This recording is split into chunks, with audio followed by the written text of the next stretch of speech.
What I want to talk to you about today is the financial preparations to exit stage left. There's really three areas that you need to be prepared. First is your personal financial preparation, second is your business preparation, and then the third is your mindset. So when you went into business, you probably had a business plan, and you looked at how much money it would cost you to run your business. You had some capital, and you had a lot of hope and ambition. Well, starting to prepare for personal retirement is much the same. So when we get ready for personal retirement, we need some capital. We need to know where our money's going to come from and go to in retirement. And we need to be ready to face the unknown there as well. So I'm going to start talking about the risks in retirement. In your business, you had risks, and the risks unfortunately don't end when you enter retirement. And some of the risks you have some control over or can influence, and some of them really are out of your control. So let's start talking about longevity.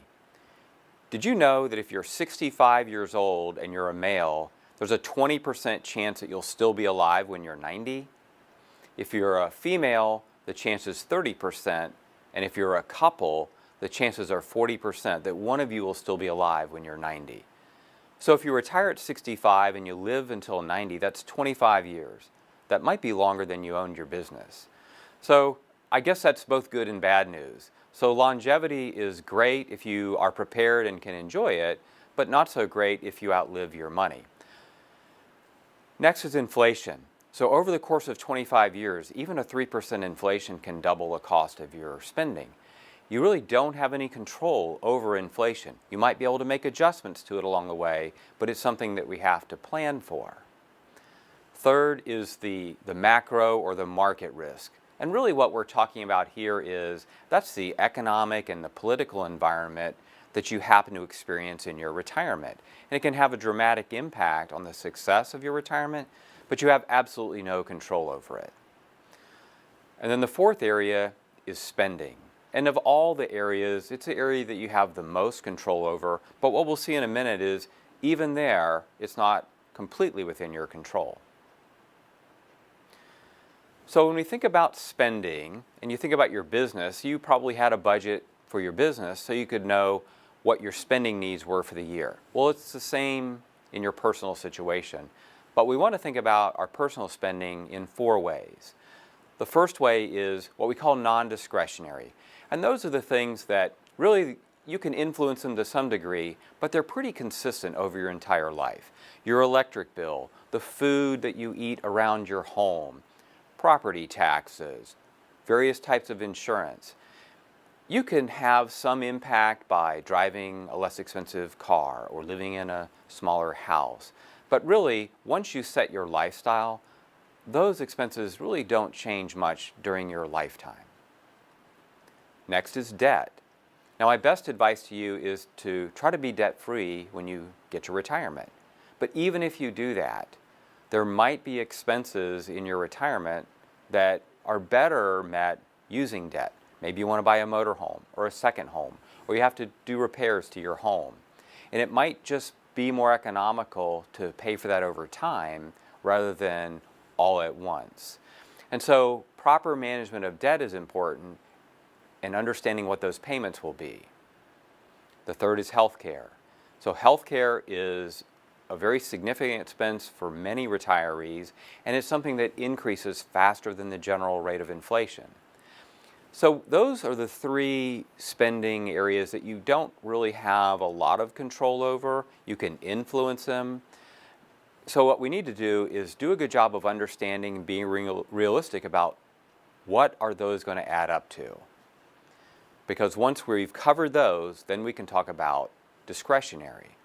And really discretionary is where the fun happens. That's traveling, that's eating out, maybe helping family members, but we can only do that if we have money left over. So just like with your business, you put together a business plan for the essential expenses and the things that would be nice to have, we're going to do the same with your personal spending. So let's suppose that we have our personal spending plan in place. The next important question is, well, where's the money going to come from in retirement? So the first thing that we would want to do is think about, do we have any recurring sources of income? Do you have a pension from maybe a former employer? Are you going to get Social Security? Did you pay into that? And if you sold your business on, say, an installment sale, are you going to be getting payments over time? So we want to schedule out these recurring expenses, subtract out any income taxes from those, and then subtract from that number all of our spending items. Now, for most people, the spending is going to be more than the income, so we're going to end up with a negative number, which is a gap or a deficit. And how are we going to cover that deficit? Well, that's what's got to come from your personal savings. So the question then becomes, how long does my money have to last? How much do I have to pull out of it every year? And what is my money going to do for me in terms of growing and earning? Well, we can't know all those answers because that gets into the risks we identified, the longevity, inflation, the market, macro risk, and our spending. So the next best thing that we can do is really to model how that might look. So what we want to do is measure the success of our retirement under various situations.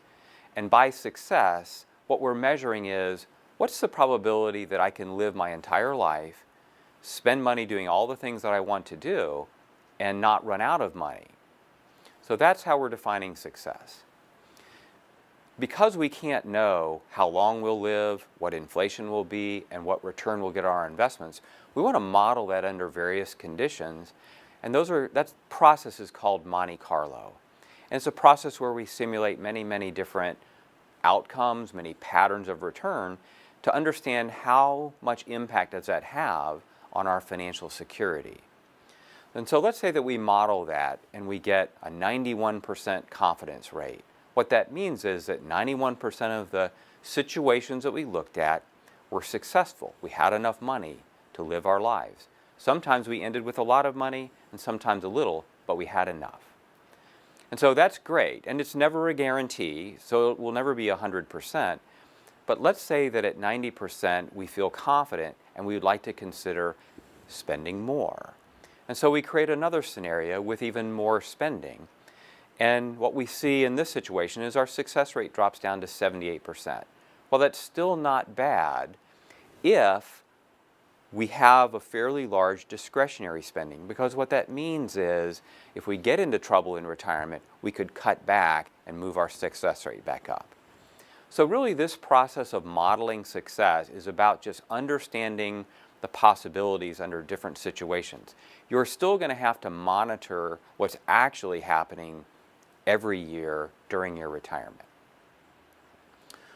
So with that in hand, we have the basics of our personal financial preparation.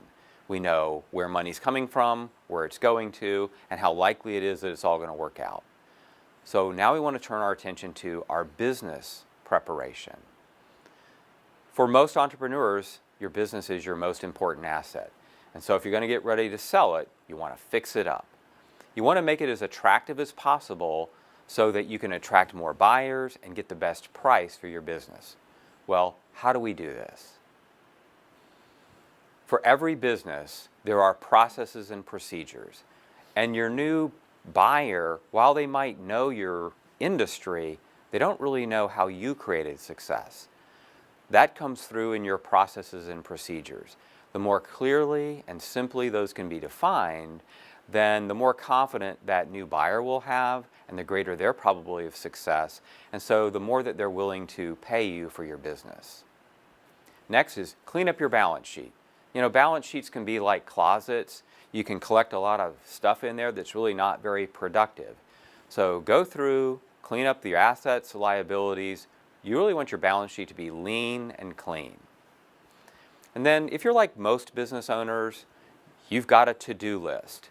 And if you've ever taken a 2-week vacation and you look at your to-do list and you think, I'm going to clean that up before I go, so when I come back, I'll have a fresh, clean slate. Well, that never happens because your to-do list got that way over months and years.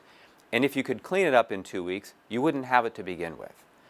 But what you do need to do is look at that list, and if there are important things to take care of before you bring a new buyer in, then do that. If there are things that you think would be nice to do, make a list and present those to your buyer as areas of improvement. They might appreciate that. So we've gotten our business cleaned up. The next thing that we need to do is get an opinion. And so contact a business broker. They can give you both a financial and an operational appraisal. So the financial appraisal means they come and they look at your numbers and they compare you to benchmarks and say, given how you run your business, this is what we think is a reasonable price. And they'll probably give you a range. But many business brokers can also look at how you're doing what you do and maybe with a fresh eye make some recommendations that would make your business more efficient, simpler, and then more valuable. So we've got our appraisal, our business is in good shape. Now we want to begin to understand the tax implications of selling our business, because there's many ways that the transaction can be structured. So meeting with a CPA and understanding the tax ramifications. You as the seller, the things that will be best for you are going to be worse for the buyer. So at some point you're going to find yourself in a negotiation over tax strategies. You want to understand your options before you get into that negotiation, like any good negotiation. Understand your options. Talk to your CPA about ways that if you do take on more of the tax burden, that if there are ways for you to shelter that. So getting your tax strategy in place is a critical step. So finally, you're getting ready to seal the deal.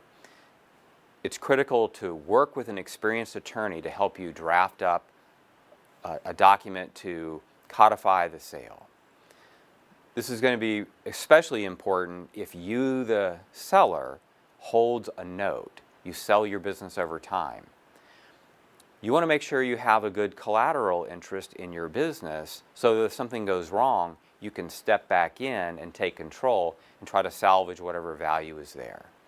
So I hope what you see through this is putting together a team of professionals is really a critical step to getting the most out of your business, and it takes planning in advance.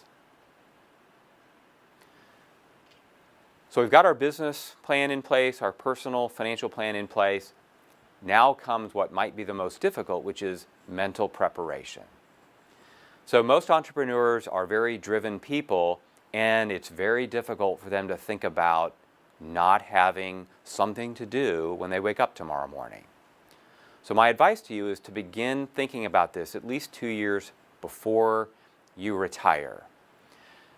Start thinking about what are the things that you do in your business and your personal life that really gives you the most fulfillment. Are there ways to carry that into retirement? If you like developing employees and building your business, are there organizations that you could volunteer your time with where you could do some of those same activities and help other businesses out?